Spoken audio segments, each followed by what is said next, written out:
What's going on? So this is gonna be about the NFL approved the Tush push. What do I think about that?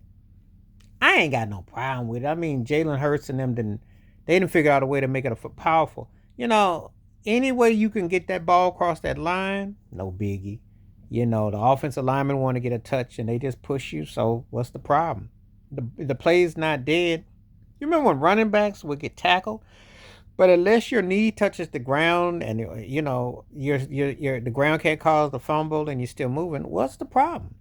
A lot of people were opposed to. Well, I'm gonna tell you something: beef up your line if that's what you got to do. Offensive line is dictating you. You know it's coming. Try to stop it. You know the Eagles did a great job with it. Jalen Hurts did it. I saw Josh Allen do it with the Bills. The bigger the quarterback, they can push you forward. Hey, it's effective. It's like rugby, but hey, there's no rules against it. I don't see why it was a big problem.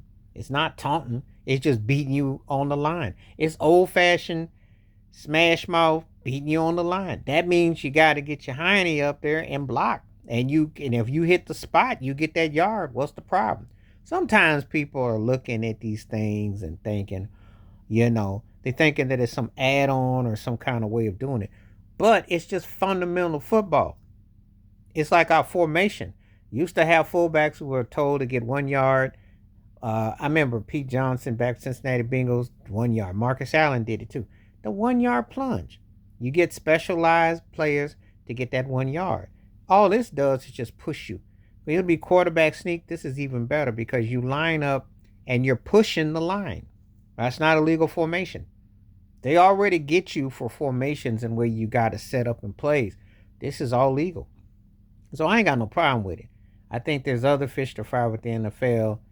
This ain't one of them. It always is about the line. That's how we always know if you want to win a championship in football, you have to dictate the line. It's always about the line.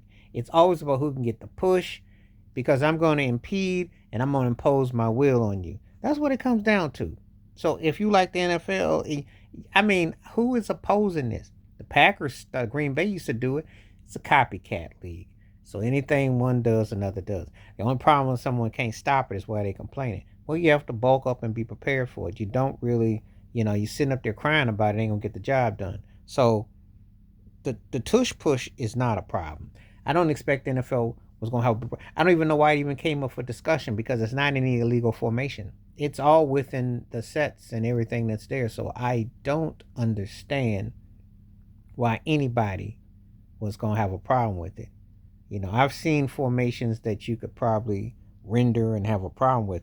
That's not one of them. So I didn't quite get the whole what the problem was with the tush push. I didn't get it, and to me, it's much ado about nothing. So that's how I look at it. But anyway, it's here to stay, and it's one of those things that hey, it's just what it is. So what you gonna do about it? I mean, really. The NFL has bigger problems and bigger things and fish to solve. So I have no problem with this passing. Stop it on the line. You don't want it to go through. Get physical with it, and don't take that. Don't that because that's what you get paid for. The game is all on the line. There is nothing else. So make it make sense. Please like, subscribe, welcome thoughts, comments, and I do respond. Thank you. Wash your hands. Keep your mind clear. Watch out for another. Share it if you like. Stay safe. Stay blessed. Stay woke. Stay free. I'm out one time. Peace.